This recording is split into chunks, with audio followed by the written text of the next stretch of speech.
Hi, my name's Nadja Masaccio and I'm a pediatrician. Okay, Ms. Masaccio, what is shaken baby syndrome? Shaken baby syndrome is a type of child abuse where a caregiver shakes a baby or a young infant violently. And when they do that, a baby's neck is pretty weak and their heads are relatively large and heavy. So the baby's head kind of flops back and forth, and the brain inside the skull will tend to kind of bounce back and forth like that against the inside of the skull. So that can cause damage to the brain, which can lead to bleeding, swelling around the brain, and even a spinal cord injury. And a lot of people use the term shaken baby syndrome as kind of like a slang term or a general term for what's called abusive head trauma, which also includes things like blunt trauma to a child's head. Like if you hit a baby's head with something, or you hit a baby's head against a wall or something like that. Okay, what are the signs of shaken baby syndrome? So there's a wide variety of signs of shaken baby syndrome, and they can be really mild. It can be mistaken for things like a cold or like the stomach flu, and they can be very severe. So the less severe signs of shaken baby syndrome are things like irritability, like the baby won't stop crying, crying a lot, not eating well, not sleeping well, sleeping too much. And with more serious injury, the babies can start vomiting a lot. They may become very drowsy or even lapse into a coma. Some babies have seizures, and some babies can even die. Great. Why does shaken baby syndrome even happen in the first place? So one of the most common triggers to shaken baby syndrome is crying. Babies who are crying incessantly, won't stop crying, you can't get them to stop crying, and a caregiver becomes extremely anxious and kind of overwhelmed, doesn't really know how to deal with the stress of that. So they end up shaking the baby kind of as a last resort. Other things that prompt shaken people to abuse a young baby would be that the baby isn't meeting their expectations of what they feel the baby should be acting like. And those expectations may be unrealistic for the baby's age, like they might be expecting too much out of that child. Other things that can provoke shaken baby are like potty training. Maybe the baby wet through his pants for the third time in an hour and you're just really frustrated, kind of at the end of your rope. And there's some babies who are at a higher risk for shaken baby syndrome also. Those babies are, if they're premature or if they have special needs, or just a baby who tends to cry more or is colicky or is more of a high need type child. You are a parent. How do you deal with colic babies? It's hard. It is really hard. I'm a parent of a 3-month-old and a 24-month-old. And crying or colicky babies can get extremely stressful.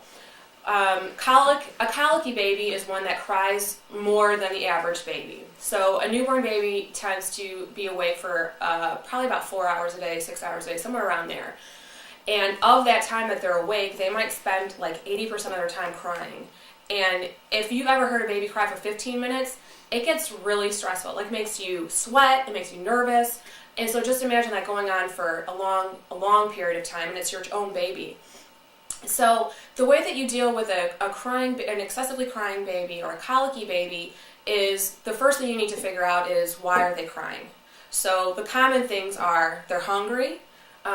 You might think, well, I just fed them. Why am I going to try feeding them again? But newborn babies might eat every hour sometimes. They might be just really hungry, so try that first. You also want to check their diaper. Wet diapers or a dirty diaper, those can make the baby feel uncomfortable. You want to make sure that their clothing is comfortable for them.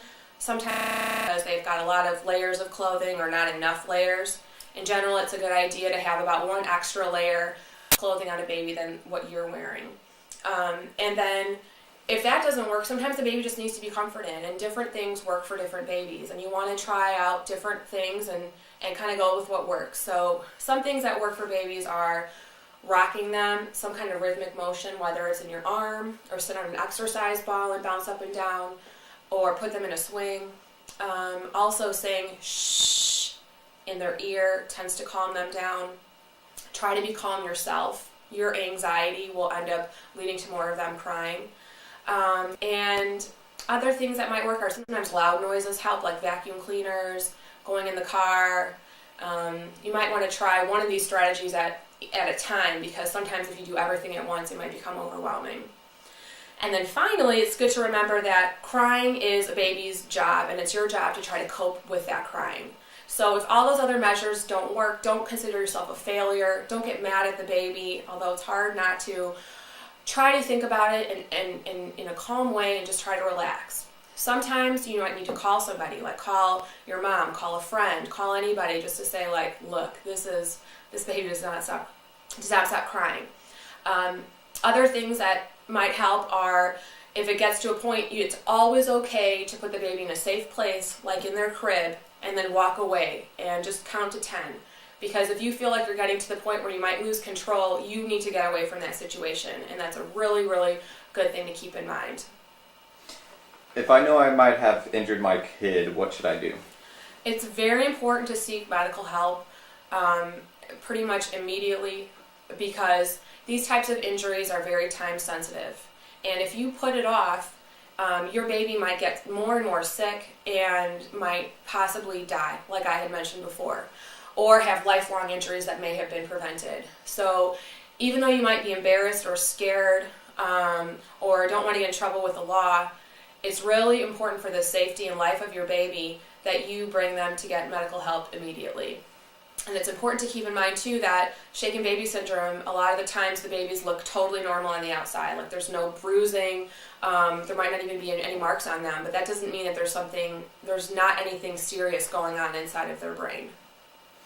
If I am an older sibling, what should I do to keep my sibling from shaken baby syndrome? That's a good question.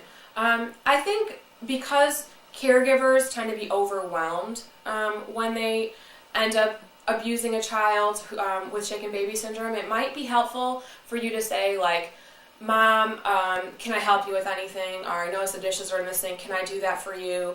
Or ask your dad, like, how are you feeling? You seem kind of stressed out, or you seem kind of anxious. Those are good ways to help your parents from not feeling as stressed out as they might normally be. And also, if you notice that your parent is getting to that point of being overwhelmed, you might say, like, hey, can I step in here? I'll take the baby on a walk. Like, let me take him from you for a while so you can relax, or so you can take a nap. Because sleep is so important to be able to cope with these emotions you're having after having a baby, and just kind of like the whole everything going on with the stress. It's much better handled if you can at least take a nap or sleep some. Great. I think a kid may be a victim of shaken baby syndrome. What should I do? Well, it really depends on the situation. It's, if you had actually seen somebody shake a baby and now the baby is vomiting, that's an emergency, and you need to tell them they have to call 911. And if they don't, you need to call 911 or call the police. But that absolutely needs to be taken care of immediately. Sometimes it's a little bit more difficult to really know what's happening with a baby. Like if you think a baby's just been acting kind of weird and you're not really sure, you can always do things like talk to a trusted adult, like your parent or a teacher. Or another really good resource is calling the DFPS. And they have a hotline that you can call, or even anonymous internet reporting. But shaken baby syndrome is so time sensitive, it's really important that any concerns you have be dealt with pretty quickly. What are the effects of shaken baby syndrome on the parents and the child? Well, the long-term effects of babies who are shaken is they can become paralyzed, they can have trouble feeding themselves, they may have difficulties with speech and language, and as far as the parents go, I mean, they also are. Do you mean like a parent whose child was shaken by somebody else, or a parent who's shaken their baby? Yes. A parent who's shaken their baby? Okay, well, that is child abuse. And, they might need to end up going to jail for that, or at least going to court over that, just because it is such a violent behavior that they may need to be punished by the extent of the law. Last question. What can be done to avoid shaken baby syndrome?